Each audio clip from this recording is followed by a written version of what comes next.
د لغمان والي د عامه روغتیا مهترلام ولایتي روغتون او د کرونا وایرس د مخنیوي او تجرید مرکز مسؤلینو ته د روغتیايي خدماتو د کیفیت د لا پیاوړتیا لارښوونې او سپارښتنې وکړې. د لغمان والي ښاغلي محمد آصف نن د چهارشنبې په ورځ د غویي په 18 نیټه د عامه روغتیا رئیس عبدالمعروف جلیلي د مهترلام ولایتي روغتون مسؤل ډاکټر فاروق سحاق د کرونا وایرس سره د مبارزې برخې مسؤل اسف صافي او اړوند نورو روغتیايي مسؤلینو سره ناسته ترسره کړه. ښاغلي ننګ یادو مسؤلینو ته د ټولو هغو نیمګړتیاوو او خدماتو پوره کېدو عاجلې سپارښتنې وکړي چې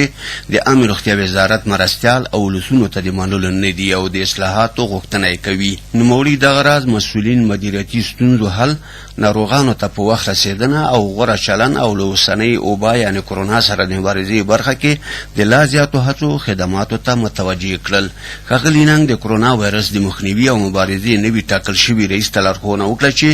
ژر تر ژره د په ولسوالیو کې د کرونا وایرس قرنطین او بسترخونو د جوړېدو چارې پیل او په رسمي ډول د ولایت مقام ته ګزارش وړاندې کړي. د لغمان والي او د کرونا وایرس د مخنیوي کمیسیون مشر په دې ولایت کې ټولو روغتیايي مسؤلینو ته جدي لارښوونه وکړه چې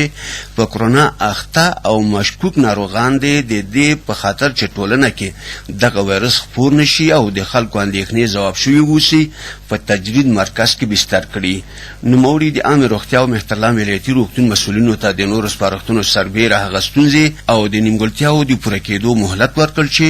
د عامه روغتیا وزارت او ولایت مقام ته د منلو نه دي او د اصلاحاتو غوښتنه یې کوي. په ورته مهال د لغمان د عامه روغتیا رئیس ډاکټر عبدالمعروف جلیلي د کرونا وایرس سره د مبارزې قرنطینه مرکزونو او د ترسره کړو چارو په اړه معلومات وړاندې کړل. نوموړي ښاغلي ننګ ته ډاډ ورکړ چې ډېر ژر به هغه سپارښتنې او لارښوونې چې د ولایت رهبرۍ له لوري ورته ویل شوي ترتیب او د عملي کېدو په اړه به یې ګزارش وړاندې کړي. بل لور ته د مهترلام ولایتي روغتون مشر فاروق سحاق او په دې ولایت کې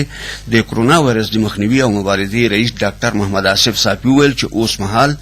لغمان کې د کرونا مثبتې پیښې 70 ته ورسېدې چې له ډلې 15 تنه بېرته روغ شوي دي. دواړو مسؤلینو د لغمان والي ته ډاډ ورکړ چې ورته ورکړل شوې سپارښتنې به عملي کوي او هڅه کوي چې روغتیايي خدمات لا ښه او غوره کړي. د یادې ناستې په پای کې د کرونا وایرس سره د ښې مبارزې